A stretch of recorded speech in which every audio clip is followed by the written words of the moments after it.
دب ديمقراطياዊ ስምረት ትግራይ معبلتن معريتن ትግራይ ንኽትፍጠር ራእይ ሒዙ ምንቅስቃስ ከም ዝጀመረ ፍሊጡ ሓላፊ ጉዳያት ኮሙኒኬሽን ትውድብ ኣይተ ረዳእ ሓለፎም ብዛዕባ እቲ ዝተመስረተ ሓድሽ ውድብ ኣመልኪቶም ኣብ አዲስ አበባ ንጋዜጠኛታት ኣብ ዝሃብዎ ጋዜጣዊ መግለጺ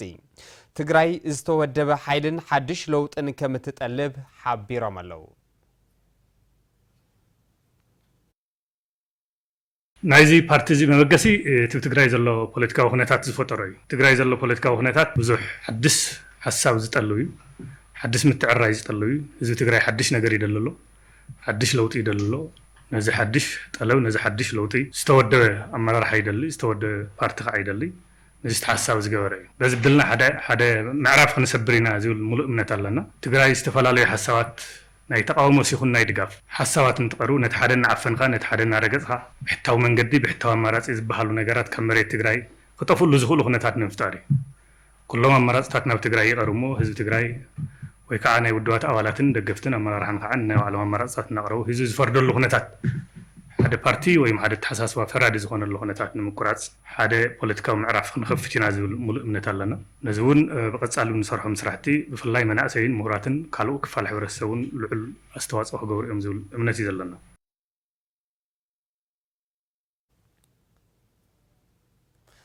ካብ 18 ጉንበት 2017 ዓመተ ምህረት ጀሚሩ ውድቦም ግዚያዊ ኣፍልጦ ከም ዝረኸበ ዝሓበሩ ኣይተ ረዳእ ሓለፎም እቲ ውድብ ምዕብልትን ምዕሪትን ትግራይ ንኽትፍጠር ራእይ ሒዙ ምንቅስቃስ ከም ዝጀመረ ድማ እዮም ኣብቲ ዝሃብዎ መግለጺ ዘረዱ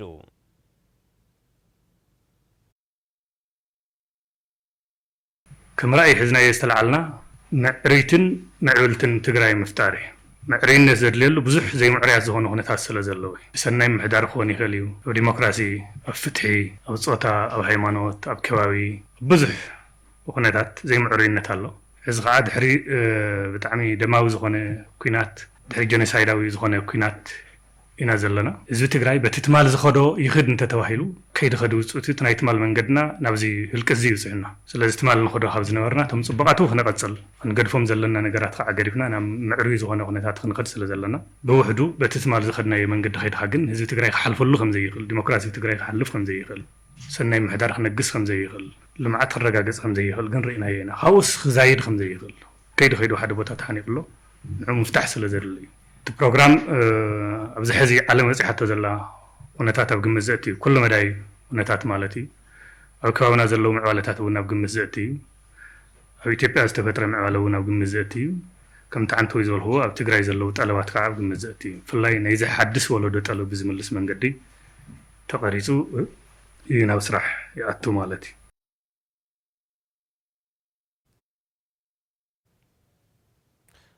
ግዚያዊ ኣፍልጦ ረኺቡ ብዕሊ ስርሑ ዝጀመረ ውድብ ዲሞክራሲያዊ ስምረት ትግራይ ካብ ቀጻሊ ሰኒ ጀሚሩ ስራሕቱ ከም ዝጅምሮ እዮም ኣይተ ረዳእ ሓለፎም ወሲኾም ገሊጾም ዘለው ክልተ ዓበይ ስራሕቲ ቅድመና ኣለው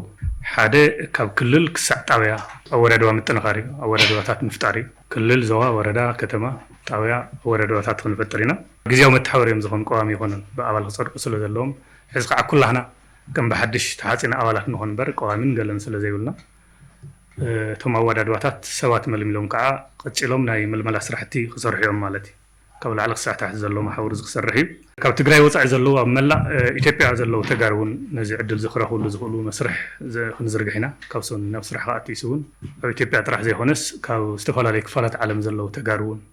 ብደጋፍነት ዝሳተፍሉ ቻፕተርስ ንምንቅስቃስ ነዝኾኑ እውን ግዚያዊ ሰባት መዲብና ናብ ስራሕ ክንኣቲና እዚ እዘን ስራሕቲ እዚአን ኣብ ዝቕፅል ሓደ ወርሒ ክውዳእ ትልሚ ሒዝና ኣለና ኣብ ትግራይ ዝተፈላለዩ መድረኻት ክህልውና እዮም ማለት እዩ ከምቲ ሕዝምሉ ኣለና ኣብ ዞባ ወረዳ ክህልወና ወረዳ ከተማ ጣብያ ተሊና ኣብ ኩሎም ከባቢታት መድረኻት እውን ክህልውና እዮም ምስ ኣባላትና ንራኸበሉ